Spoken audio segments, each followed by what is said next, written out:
I'm Simon Jordan. You'll probably be familiar with me. Take two. Split. Why don't you just go, I'm Simon Jordan? That'd be enough for him. Yeah.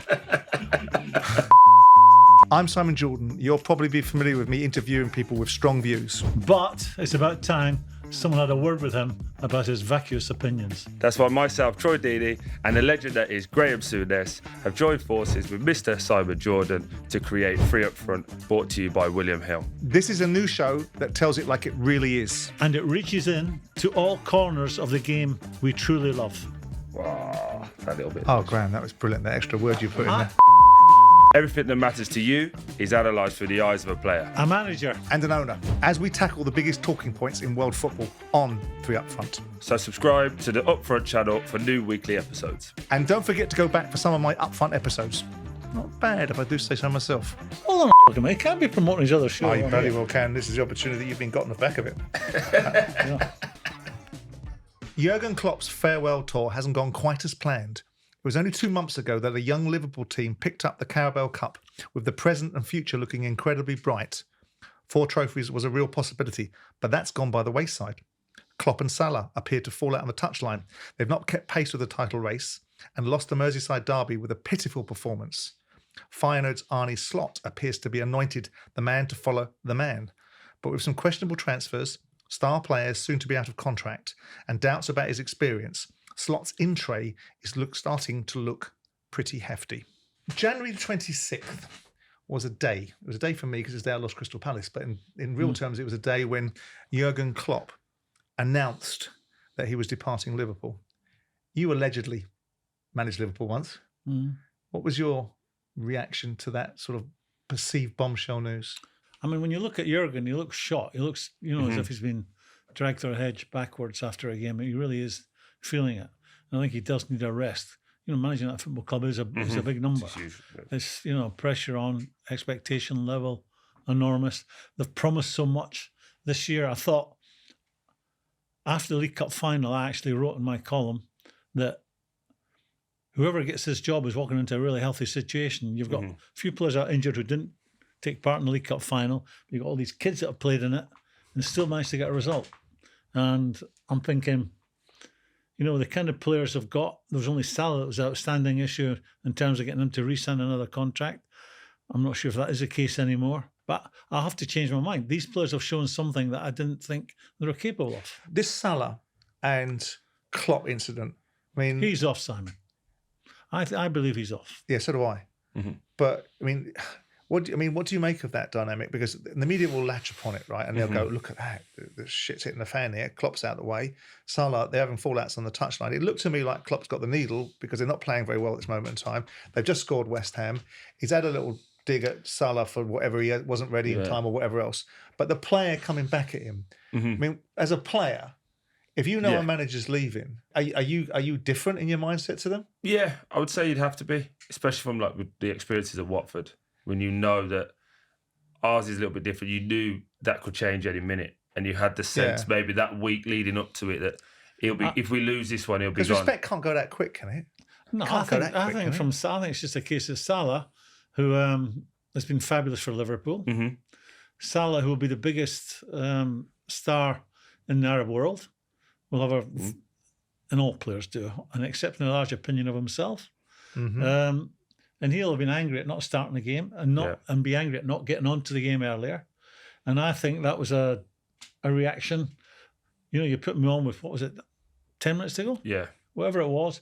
What, you want me to go and change it for you now? But we've all got that ego though as well. You're not leaving it a bit late. So I think that was more Salah than and that's fine. Jurgen. But it's I can see that because it happens all the time sometimes. And just because it's Klopp and Salah and the wheels have come off of Liverpool over the last 2 or 3 weeks with Palace, Everton, Atalanta. But the comment when you're walking through the mixer, and he's throwing more shade on it, isn't he? That says to me that didn't go the way he wanted to in the dressing room. That's what that says to me. And I've had a situation like that with Walter Mazzari when he dropped me at Spurs. I got come on for 10 minutes with 4-0 down. But couldn't change the game for me. Yeah, 4-0 down. He dropped me the morning of the game. I scored the game before, and then brings me on with 10 minutes to go, 4-0 down. Then they do the mix zone and they go, Troy, do you want to have a word? Probably not the best time. carried on walking. That got blown up into something. But what it says to me is that they had a conversation in the dressing room, and I think it'd be more the boss telling him, and he's had to keep his mouth shut, or the lads have said, shut your mouth before you go out. And that's his moment to have his little say that I'm not too happy with this.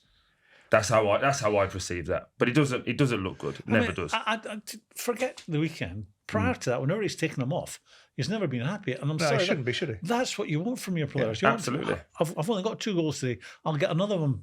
He's a goal machine. It's And a balance, though, isn't it? And I'd often say, when Manny was there, he would follow him every game they played together. Yeah. I think he's the most selfish player I've ever witnessed. Salah? Salah. Yeah. I think you'd be... I'm up Pulling against my it. hair. Yeah. I had this thing, and we spoke about it off air, me and Simon. I got hammered for saying he's not world class. And what I mean by that, I think world class is reserved for a very 4, maybe 5 players at best at this current time. I don't think he's world class. I think he's very good. What's your definition of world class? I think it depends on each position, right? So in his position, He's only asking you because he's got a smart ass answer to the question. No, I'm You are. hoping. I know you are. I'm hoping that's it. you come back to me and say, what is your definition then? No, you finish. my definition for a winger is obviously I don't look on stats. It's more the eye test, because if you went on stats, Bruno Fernandes is world class, and I don't put him in that category. Similarly with Saka, I think they're both very good players. Their stats show really well, but when Salah goes through 1v1, for example, I don't go goal. That's reserved for very few people. What would you say? Well, my definition is someone who could go anywhere and get in anyone's team. World class. Yeah, that's a I'd fair said to statement. my young boy, he's 24 now, I said to him 5, 6, 7 years ago, enjoy this, because Ronaldo's and Messi's don't come along with every generation. Yep. They are unbelievable. They're generational players. They are so far ahead of anyone else. Then you had the Brazilian winger who was destined, they all thought, to be a superstar. Neymar never achieved that. Got nowhere near them. So, who are the next But ones? when you There's watch, when I've been fortunate to watch Neymar, I took the kids to watch Barcelona many years ago. He was an unbelievable player, but I never ever put him in that world class. Personally, I think we've got into this FIFA generation now when people go, "Oh, his FIFA card's really good." So, he was never going to achieve that when he moved from Barca to PSG. Yeah, I don't. that Here's a move was question: do you think? I'll throw it to both of you. Do you think Salah gets in a Man City team or the Arsenal team? Arsenal, maybe. Yeah, I think you get in both teams. I think the way You don't think he's world class? I think I think in his period at Liverpool, you have to say he's been world class. I think he gets in anyone's team. Goals change games. When people talk about who was the best player you ever played with, who's the best player on that team, you have to say, the way I would want to ask the question is, who was the most influential player on that team? Now, goals do influence games. Yeah. So he's had an enormous influence in the last 5-6 years Yeah, as absolutely. a Liverpool player. Listen, I'm talking every time we played Watford, he scored 3 and beat us 6-0 every time. But that's a low bar, isn't it? Let's have it right. Well, to be fair, we're not going to get about our Palace ones, but we'll leave that for the next one. But what I'm saying with that is he always played well against us, but I just never... I don't know. Sometimes when you play against Kevin De Bruyne, when you play against people like that, you're like, oh my God, he's played a different game to us, the way that they're thinking, the way they move. And I just think with certain players, that's how I observe it. And like you said, I think he would have got into the City team. But in the he last 5 kind of years. half irritates me because I don't think he's as good as people make him out to be. I do think he's a diver, but I also think he's one of those that when the going gets tough and someone puts it on him, he'll 100% disappear correct. from a game. A couple of years ago at Old Trafford, Martinez went through him, and the rest of the game he was looking over his shoulder for Martinez. Now, he doesn't like that side of the game. but it's interesting, though, isn't it? Because your perspective is you look at that and go, oh, he's bottled it. I look at it in the game against Everton, the last 5 minutes. Balls were dropping in the box and he was like just dangling a leg out He'll and not never get really hurt. there. He'll never get hurt. Question from a manager's point of view. Do you think Klopp has overachieved this season or it's about right? They've not overachieved because they've just got one League Cup to show for it. I think their form in the first 7 months of the season was the kind of form that can win you a league. And for whatever reason, it's just gone all flat for them. I don't believe for a minute it's Klopp leaving. I think they've lost their focus somehow. So what does that tell you about the dressing room? If they're not distracted, I'm going to tell you what it is. It's got to be concerning, isn't it? I make no apologies for saying this because I'll say it every time we're doing a show, I find an opportunity. Yeah. You have no chance of being successful at a football club unless you've got good senior pros. I just worry about Liverpool having enough good senior pros. When you get to the stage they were in, where it was in their hands, I think, needed to win they had to win every game and to win the league. That is the time you get together and you say, this is it. We're going to put a foot to the floor now and we are going to win every game. And they've been the exact opposite to that. But they've never, in my opinion, replaced the leadership group that they lost with James Milner and Jordan Henderson. Now, I know that people might talk about the qualities in terms of football, but leadership group of James Milner, we all know, trains the best. Every single day, wants to do it. Doesn't allow for anything. Jordan was similar. Who's showing the young players who come now? But they couldn't keep Henderson, could they? Because Henderson didn't want that. He had that opportunity and he didn't fancy that. See, if you go back to Fergie, he brought back Paul Scholes. You remember? Yeah. When you look at a football club as a manager, you've had to go, and it's not an easy job. This is why I say senior players are so important. If you think of a working week with no midweek game, Monday, Tuesday, off Wednesday, and Thursday, Friday, that's at most 2 hours a day as a manager. You're amongst your players. That's 8 hours a week. You have a chance to influence them, not just in footballing matters, but how they deal with things that happen throughout their life. 8 hours a week. And then on a match day, you have to leave them because they're in their zone, preparing for the game. That's why you need good senior pros at your football club who are spending more time than you are with those young players. So if we're saying they haven't got enough decent senior pros, that's a telling. You must be, because you've said it. No, I've said because we've got Virgil van Dijk, you've got the goalkeeper Ellison, you've got Andy Robinson. They're obviously good enough when they're on it. They're obviously good enough to win big football matches. Yeah, but when adversity comes, when it comes full on there, they've not been able to deal with it. But I think, and that would suggest they don't have enough. But I think just strong to your point, though, when you talk, let's just use the Chelsea team. There's different types of characters. So you've got captains who are screamers and shouters. You've got some who are I do this and I'm always on time, and you get some who are just really good players. Yeah. I think normally you find the best teams have a mixture of 4 or 5 and they all underpin those values. I think when you look at Liverpool, similar to what Graeme was just saying, where is the 4 or 5? Because you can have 1 or 2. Well, Robertson's got plenty to say for himself, hasn't he? He's no shrinking violet. But he's been injured a lot. So what most players do is, I'm injured, I won't really speak. I'll try to get myself fit. You find it, Graeme, right? Players speak more when they're involved. Or they say, don't really feel like I should because I wasn't involved in the game. And, they just go into these little areas and self-indulgent, really, looking after themselves. And, right, I won't say too much, but when I'm back, then I'll speak again. And I just think that the mixtures are missing. Well, it's interesting what Virgil van Dijk said the other day, because he was quite critical. What game was it after? It was against the Everton game. Yes. When you don't expect that kind of performance from Liverpool, do you? And Virgil van Dijk questioned. Well, it just got done by Palace. If there's one game you're going to be up for the fight, it's Everton. He will know everything about Slot, being Dutch himself. Thinking about it, he is the one who must get on side. Slot must get Van Dijk on side. I don't think he scores a lot in training when I watch him. He always looks surprised when he's going through it. You got 17 miles a sack.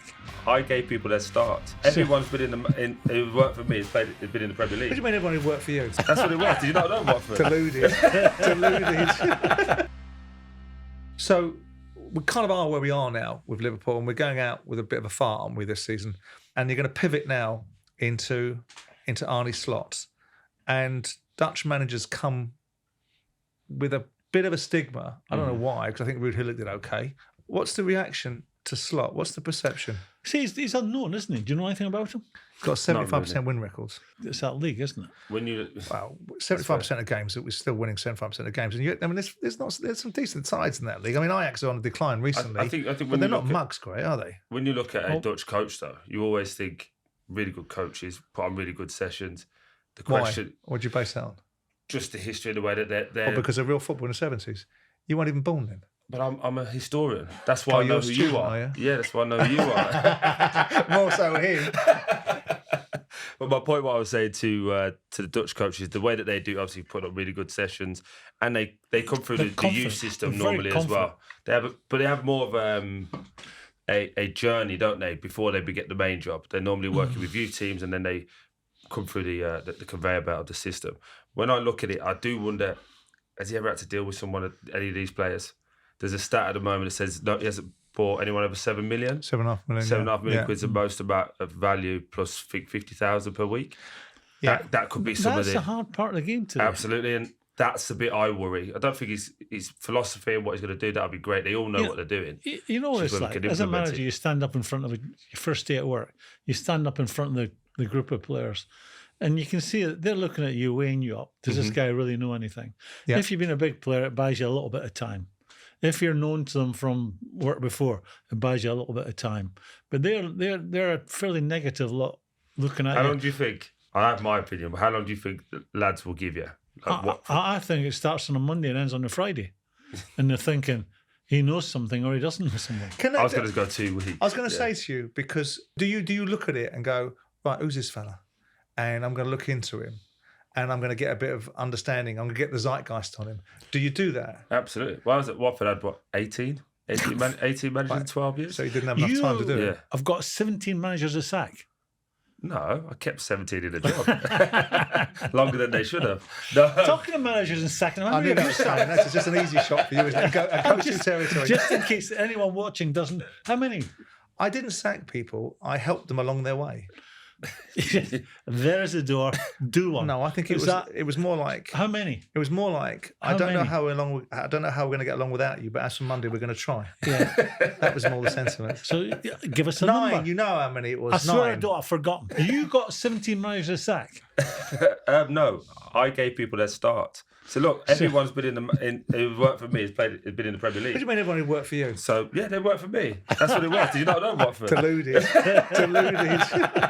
No, like, only you can say it. We can say it. No, genuinely, with Watford, when we had, managers come from Italy or second division, you didn't know who they were. You'd go on Google, and then you might say, "Oh, one lad that played for us. Let's give him a call. What does he think?" And you try and build a little bit of an understanding before he comes in. But on the face of it, you normally go, right, what's he doing Monday to Friday? Does he take an hard day off away? These are the little things that players look at. Yeah. What time are we training? Because some like the concert weren't there, they'll come in and go, let's say it's at 9 o'clock. Oh, we want to start at 11 and we're not going to have any days off. We had that a few times with the There Italian must have been a coaches. bit of crack with the players in the dressing room. Another one. Next. Yeah, Another one. it was normally, that's how I normally found out, because my phone would just start blowing up. But Troy, if you saw this, And manager did the X has chief gone. exec come to you as a group and try to explain anything? No, because the way Watford do it, it was very much one in, one out. So by the time he was out and you're wrapping your head around it, the next one's in. Yeah. Very, very. They had it very quick. Did they ever consult you as a captain, as a group Never. of players? But my only bit with me was more. Bloody right as well. What No, what that's are you a trying to different- say? How can you consult the people who've got on the sack? I'm asking the question because Yeah, the but it's game not has serious. changed. It's not a grown-up The question. game is has it? changed. No, it was never like that. It was more of a, right, Troy, Simon's going, Graham's coming in, tell the lads they need to be here at 10 o'clock. That's about as much it was. Is there ever been an instance where a manager's come in the door, created an impression, you go, nah, not having him, he's an idiot. Yeah. And then he's been able to change that, because there's always a big thing made about that. You just made it a moment ago, which is you get it on Monday. If you have not sorted out in people's minds what you are by Friday, you've got a problem ad infinitum. Yeah, we had there's been 2 occasions where that changed. So we had Marco Silva when he was in that, when he came in, because he came in and wanted 10 new players. And he made no bones about it. You lot are good, but I'm going to try and get better. But I'm going to get rid of most of you. On day one, and everyone was a bit like, hold on a second. And he started Not me. bringing them in. He started bringing a few in. Richarlison and people like that came in, and you were like, oh, could it be me next? But we started winning. And then instantly it was like, oh, it's okay. Because as soon as that window shuts and you're safe, it was okay. And then he kind of brought everyone round. But then that went full circle, didn't it? That's less controversial, because obviously if someone walks in the door and tells you you're going to bomb half of you, then people are going to be offside straight away, aren't they? But what about you as a manager? Are you conscious as a manager walking in the door? I've got to hit this ground running. I've got to make sure that I capture their attention and hit them right between the eyes. There's no mucking about. I'm here, and you'll understand where you're going. No, because I never felt any added pressure, because I had confidence. I had a great education with the people I played under, and I like to think that common sense approach that I got as a player from Ronnie Moran's of this world, that I took that into management. I think players just want to hear common sense. Football management's never been more difficult. You can only ever play. You can start only 11 players every Saturday, Sunday. At any given time, you've got 5 or 6 players that are injured. You've got 5 or 6 who are very unhappy with you because they're not in the starting 11. They're the ones you have to keep happy. They're the ones and really there is only one way to keep them happy, and that's by winning every game. and no one does that. So man management in football has never been more difficult than it is today. What do you think for the original part of this conversation was about Slot? How does one, you did it, Graeme. I mean, you played there. So I imagine it was an even more difficult metric because you went away with people thinking so highly of you as a player and you come back with that added ingredients. But he's got to walk into Liverpool and all the expectation, and I suppose the shirt weighing heavy, or the tracksuit top in this instance weighing heavy. Well, how does he approach that sort of He has to be himself. But also following Klopp as an added part of it. He has to be himself. And the number one thing you have to get right at a football club is recruitment.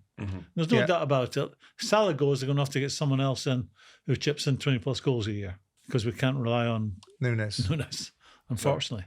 So he's hoping he's going to get the team that we saw for most of the season. He's hoping he'll have a budget to work with, whether Salah goes or not. He'll be hoping the budget's even bigger if Salah does go. And he's got to work with a healthy group of players. They've got a big question mark about who's going to be there as well. So you say just Salah, but Trent's got a year left. Yeah. Virgil's got a year left. He worries me. Yeah. I think, he's 33 in July, Van Dijk. And I think, I think his job could be huge when he goes in. But go on. I just look at him making the noises, which he's not done that throughout his career. Making noises. He's obviously unhappy. He will know everything about Slot, being Dutch himself. Thinking about it, he is the one who must get on side. Slot must get Van Dijk on side. Right. If he's your captain, he's a Dutchman. He's a Dutchman, isn't he? But Van Dijk might not fancy him. He might have heard something through the grapevine. And he might be thinking, this guy isn't going to take us where we want to be. The clock is ticking on my career. I'm 33 in July. Maybe I need to go somewhere I want to win some more stuff. Because he's not won a lot. He's won two of the big things, but he's not, he's not a serial winner, is he?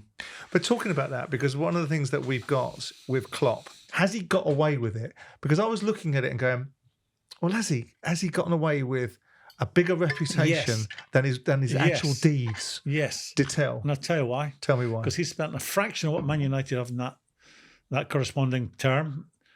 Man City, I think maybe even Arsenal as well. Yeah, it's true. So he spent far more. What Liverpool had throughout his career, until maybe jury's still out on what they brought in last season, they have had a golden period in the recruitment. The number one thing you have to get right at a football club? Recruitment. Yeah. And listen to the right people. Sorry? If you're an owner, right? I've heard that speech. And then if you're really looking at a dodgy owner who listens to the wrong people, then you're in trouble. But in all seriousness, this, I think you maybe alluded to it. Maybe now the person in charge of recruitment is more important than the manager himself. Because if you're a manager who's being given these players, I'm not suggesting Klopp didn't have a say in who came. I would imagine had a big say, maybe the final say. But if you've got a manager who's, as it would appear at Chelsea, someone was in his ear and the players they bought have just not worked so far. I doubt if most of them will work out for them. But that recruitment part of the job is so important, and I might be inclined to agree with you. That actually might be more important than getting the right manager. I think so. To answer your question, I think he's done. I've probably overachieved in the last 5 years, and the reason I say that is I don't think any of us look at Arsenal and Arteta and go, he should be winning leagues. He spent more. They're doing really well, but Man City are still there. Yeah, Pep is still there. Yeah, 896 million. I was doing this the other. 896 is the statistics for the last 5 years between Arsenal, Manchester City, and Liverpool, which goes to the argument of whether Klopp's achieved or underachieved. So how much? Say that again, I'm going to tell you if you listen. Arsenal spent 896 million over the last 5 years. I think 5 years is a reasonable time to look at it because it flows in and out. Arsenal have 896. Man City spent 853, and Liverpool. This is net spend. No, this is gross. Gross. Right, but I can go to the nets as well. But Liverpool spent 500 million, just under actually a little bit less than that, 400 odd million. So we're talking about Arsenal spending double the amount and Man City spending double the amount. So that goes to either Klopp being pretty bloody good or an explanation as to the reasons why Liverpool can't bridge that gap and sort of hover around looking like they can and they can't. Job. He's done an unbelievable job then. How big a pull as a player, Troy, is the manager? But more importantly, post-Klopp, how big a draw is Liverpool? Liverpool will always be huge for what you've said and the history and all of the Anfield and the fans and all of that. I think when you're a player and you're looking at it, the manager is probably 70-75% of what it is, because he's going to choose your pathway for your career, also the style of football he plays. So if you're taking, let's say, Klopp at his best and Ten Hag at his best, I'd always want to be in a Klopp team. For what you said, they're going forward to try to score more. A Ten Hag team is going to have a lot of the ball, but they're going to do a lot of sideways. That's probably not going to suit my game. Right, I want to go there. So I think that's where the manager pull comes into it, especially with Klopp. You're like, you'd want to play for him. Especially, I agree with your point earlier. He looks tired at the moment, but when he's at his best, even the little things for me, like trying to intimidate watching the warm-ups. Yeah, standing little in the things like that. It's like, yeah. You know, he's going to go to war for you. You must have played against Liverpool when Klopp was in charge. Absolutely, yeah. I mean, we stopped the run, yeah. You beat them, didn't you? Yeah, the 3-0 run, yeah. Yeah, the night they played Chelsea and the one they were given the cup that night, no crowds. Yeah. I was doing it for Sky. Oh, yeah. And I was sitting behind the dugout. He's full on. Yeah. I think Frank was in the opposite dugout for Chelsea. And then one of his right-hand men are full on. He wants to have an argument with every refereeing decision. He's having a growl and he's... And I think that's why he looks tired at the moment. I think that's just weighing on 8-9 years of that. It's hard to be the leader and the driver of it all the time. He finished at Dortmund. I mean, a terrible last year at Dortmund, didn't he? Yeah. There's also, is there not rumours of camera crews in Liverpool's dressing room next year? And he did a statement saying he wouldn't. I thought we signed on for that, though. I thought we signed on for that. I think he's all powerful there. Would have been to say I'm not having that, and the people above would have to accept that. Because I know that they did a final one with Brendan Rodgers, didn't they? Yeah, when he was there. How'd that work out for him? I'm just saying. I'm not being mean-spirited. I'm just saying. Tired. You warm me out. Is that an interesting football chat? Boring you? It's very difficult carrying you guys. It gets heavy and tiring. Here's a question for you then, because I feel like you've been holding court. So I haven't. I've been holding you to account. Don't make it a football question. So what is the process? What is the process as an owner to where you would look at Slot and go, right, he can come in and take this club forward after Klopp? What's that kind of process from your point of view? Well, I mean, you're talking about scales of clubs. So the relatability to Liverpool, what you can't have is you can't have it going patently backwards. You can price in the thinking that there's going to be a period of change and transition.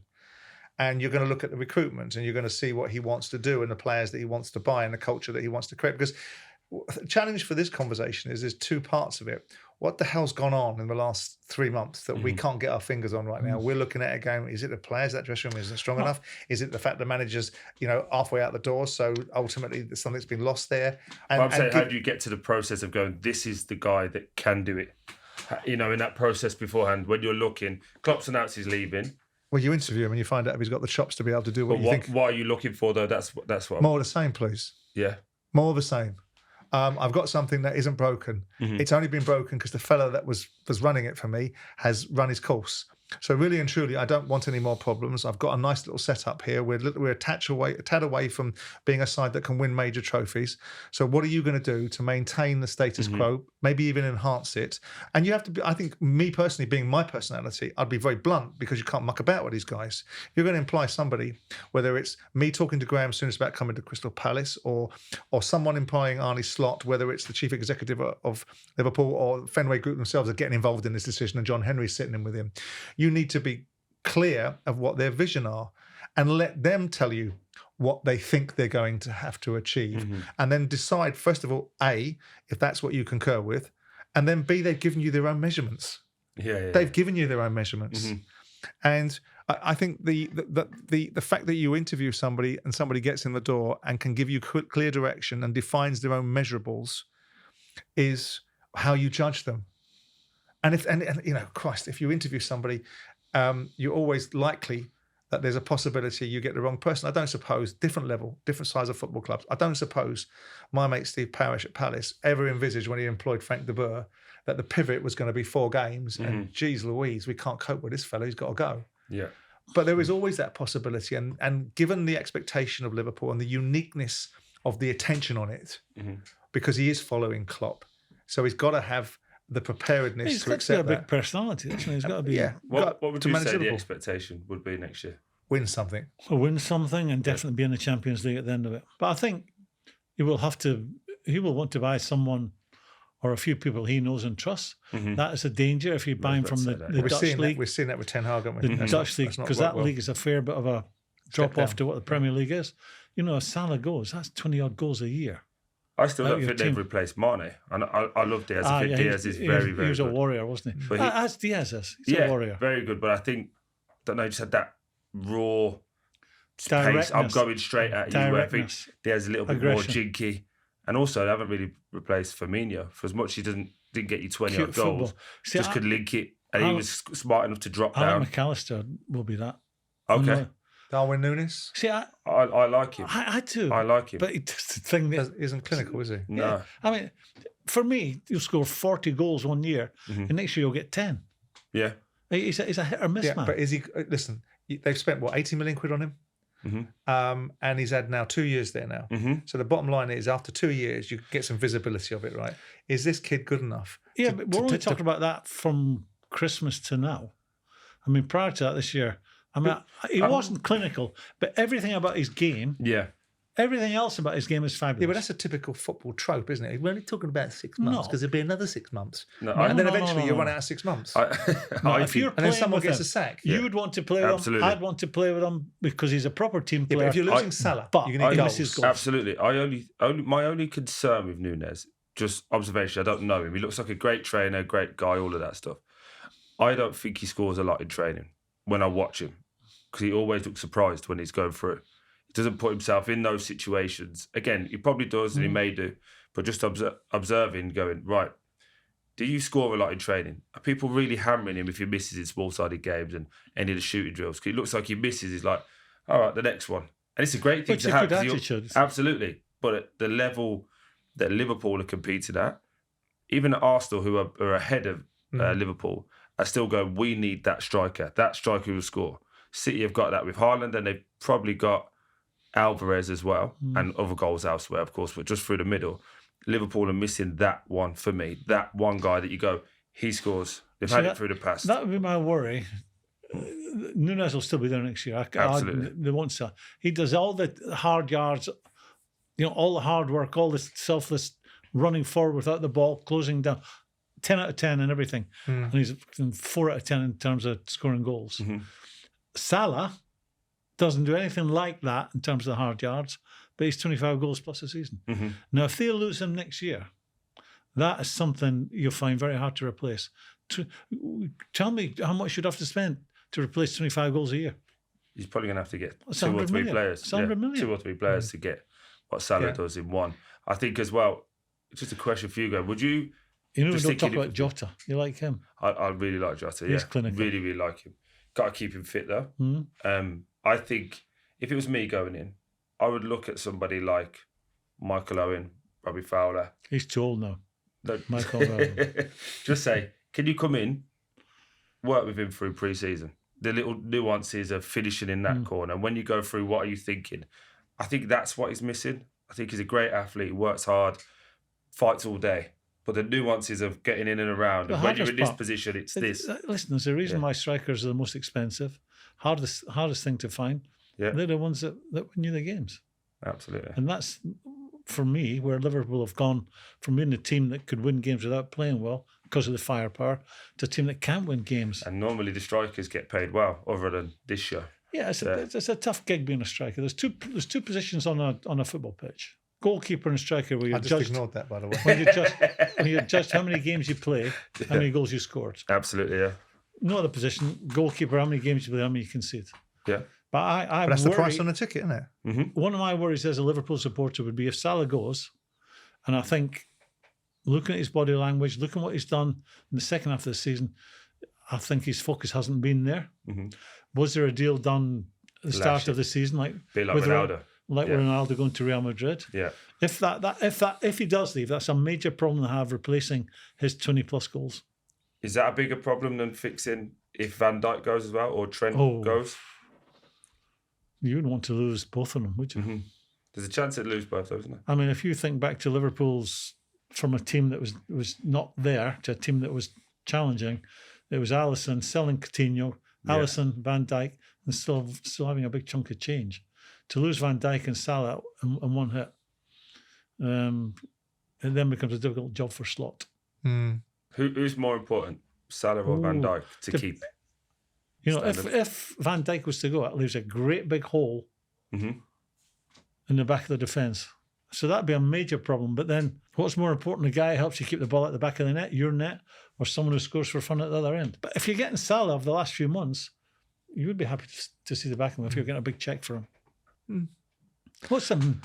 No, I was just thinking. I was just thinking aloud about the analysis of what's more important: the guy that scores the goals, or the guy that stops going in. The goals going in the back of the net, the goalkeeper, the centre half. And I would say it's probably a bit of both. But you're the football manager. No. I mean, they don't have any obvious candidates. So which one are you saying? But if I'm sitting firmly on this fence. I got to be honest. You two are getting on my nerves a bit. So I'm not going to wind this up. How's your back carrying the show? I did warn you. I did try and warn you. It would be a difficult hour. On a serious note, you know, I did talk to you about Graeme, and obviously the fact he's very low key and he's not the president of his own fan club, and he doesn't like talking about himself all the time. And going back to the 1820s when he was riding around in a cart playing for Liverpool. But have you found this first show with Graeme? Fantastic. Yeah? He's a really, really good. Oh, shut up, Troy! Shut up. Sorry. Have your little bond. How have you found working with Simon? Footballer. I've enjoyed it. It's been good to have Simon, obviously, give us his time, because he's got so many shows now. Yeah. That the fact that he's doing this one. He officially is a media Thank tar. you. Yeah. Thank you. No, I've kept Graham's career going because he's 107. He's not getting any gigs anywhere else. Too busy apologising and snivelling for things that he said once upon a time. And you're in the media now. Yeah. And so thank you is the word you're looking for. No, we're just warming up. That's been good. I've enjoyed that. It's been fun. That's been good. This has been Three Up Front, brought to you by William Hill. subscribe to the channel for weekly episodes. And don't forget to go back for some of my upfront episodes. Not bad if I do say so myself. 18 plus, please gamble responsibly.